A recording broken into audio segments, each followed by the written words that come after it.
Hari ini aku habis diusir sama satpam di Puri Santrian Sanur. Katanya aku nggak boleh duduk di pinggir pantai itu milik pribadi, itu milik hotel. Terus aku ditanya, aku tamu hotelnya itu nggak? Ya jelas aku bukan. Aku cuma melancong aja ke sini kan, ke pantainya ini. Pantainya kan milik publik kan, milik umum. Terus dia usir aku dong. Dia suruh aku pergi dari sini. Ya ampun Tuhan, ini pantai luas banget. Satpam itu berisik banget, ya ampun. Aku baru tahu loh kalau hotel itu bisa punya pantai, ya ampun. Please deh.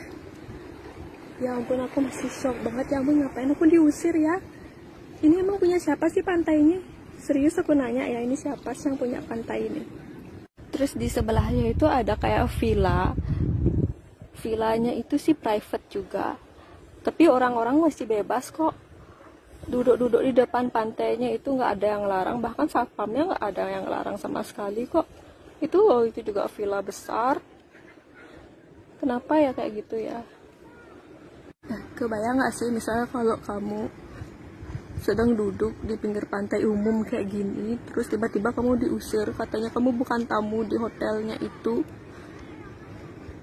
Gimana sih perasaanmu? Sedangkan kamu waktu itu ngajak anak lagi main.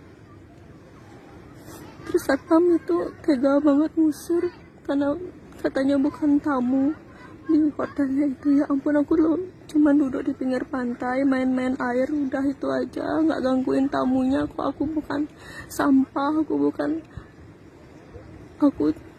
orang biasa emang, tapi jangan dong kayak gitu sama orang lokal.